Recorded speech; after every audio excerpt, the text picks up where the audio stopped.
Okay. Oh. Hi, this is my science reflection video. So when it comes to misconceptions when related to science in an elementary classroom are preconceived ideas that a student may come into my classroom with about the topic of science. They come into school with these ideas, and it's our job to teach them different ways of thinking about it. And oftentimes our students won't know that they have these misconceptions.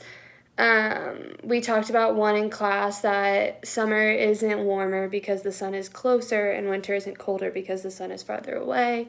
And a lot of students have this misconception when really it's about how they rotate, how the earth rotates on its axis. And then another one that I found was that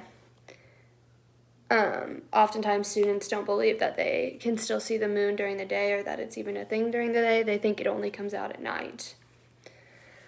The next, I think, to combat this in my classroom, I really want to do hands-on activity and give the students concrete ways of thinking about these topics and all these new science phenomenons they're going to learn.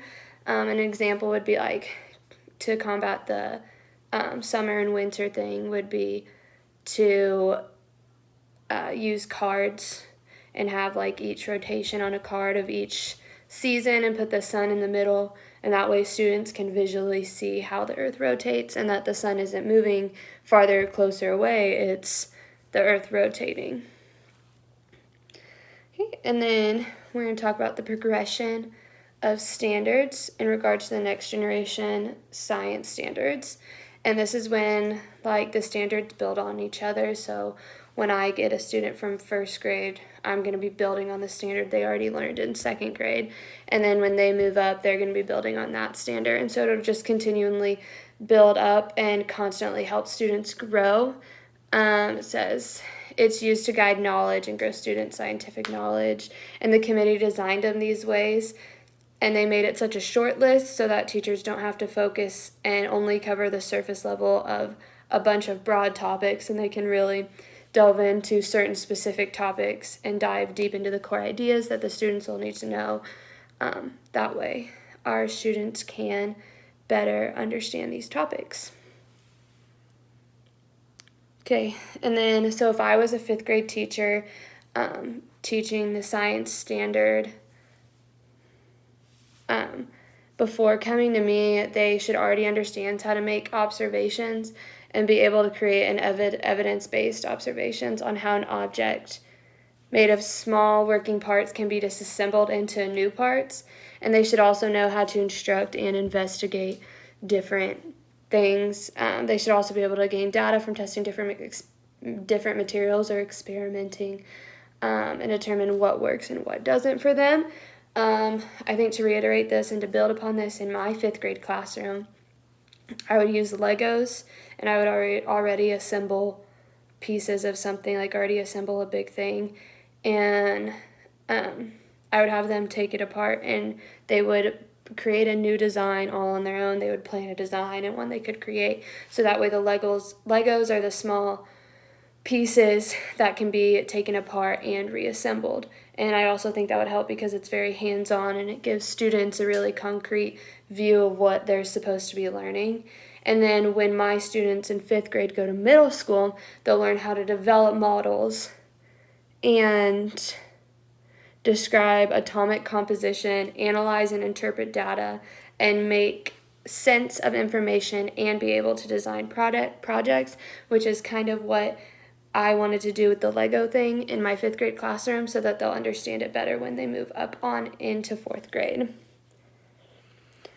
Okay, next we're going to talk about the 5 E's. The first one is engage, and this is when you get your students engaged and ready to learn your lesson. This should be something that piques their interest, that makes them super interested in what you're about to talk about. And normally, if you're excited about talking about it, your students are going to be really excited to talk about it. The explore is about guiding students in their learning. You aren't telling them what to do exactly, and you're just giving them materials and they're supposed to run with it. And if they ask questions, you're supposed to give very, very vague answers. Don't give them leading questions. Don't give them leading answers.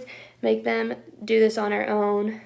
Do this on their own. And you're kind of, in a sense, setting them up to fail in this way so that they can imagine and create and develop deeper thinking of the experiment they're doing.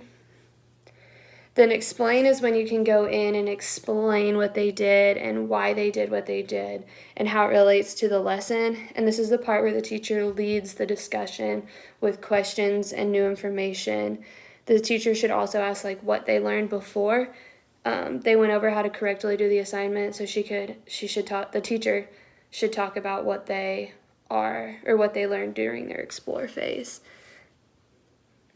The fourth phase is elaborate, and this is when you can give students space to apply their new knowledge. So you give them something to allow them to be able to expand on what they already know and like show you that they've learned this topic. And then the evaluate is when you give them their assessments, which can be formal and informal. And during this time, teachers can observe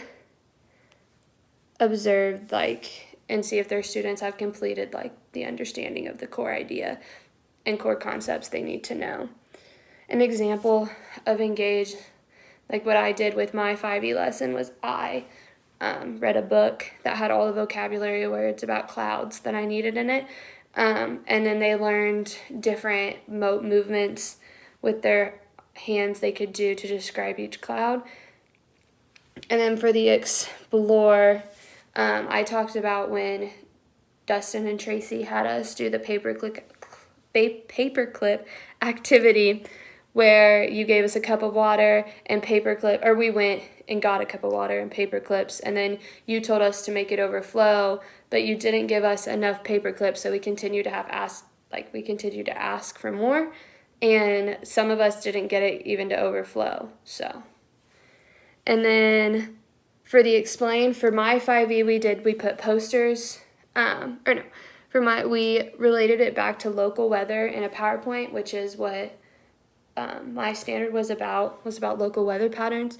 So we put like weather they can see in Manhattan and Kansas, so that way they can focus on it better. And then for the elaborate, we did posters, and we put up posters around the room of the different types of clouds, and we gave the students note cards with definitions on it, and they needed to go find the poster that had the correct word that matched their definition.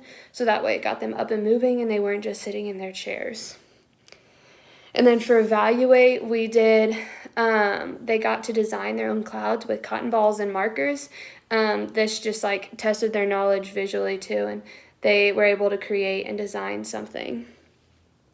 Okay, so the engineering is elementary is a inquiry-based STEM curriculum that teaches students thinking and reasoning skills needed to give success in life and school. The curriculum teaches students how to solve problems systematically, and gives creative skills, shows optimism, and teaches them how to have good attitudes that are important in life in general. It has 5 stages: the ask stage, the imagine stage, the plan stage, the create stage, and the improve stage. The plan, they should make a diagram about what they're going to do, and then they imagine and are able to create. The second stage is they'll be able to create what they planned out, and they will get to test it out. And then the improve, they get to fix what was wrong during the create stage and improve on their project. And then is that the last stage? Oh yeah, it is. So I think that the 2 most important stages are create and improve, because it allows the students to be hands-on, and that way when they create it, they can find their own mistakes and issues during the plan phase, and this will encourage deeper thinking rather than just using a pencil and paper test. So this semester I've learned a lot, and I think the things that taught me the most were when we got to do posters about the standards. It really helped me read the standards and come up and be able to go through them better rather than just learning it on my own. And then I also really liked that we got to do the 5E group lesson because it was easy. It was nice to collaborate and ask questions, so that way when I had to make my own big one, I could go back and remember what they told me. I think one of the ones that didn't help me very much and I didn't understand was the bulletin board assignment. I like that we got to make a bulletin board. I just think it would have been a little more beneficial if we could make it for our practicum classrooms, because it could not only help us learn what our kids are learning, but it could also help the students as well because they'll have visuals in the classroom of this. And it can help our CTs because they won't have to put as much time into it. So I had an awesome semester with you guys, and thanks for teaching me.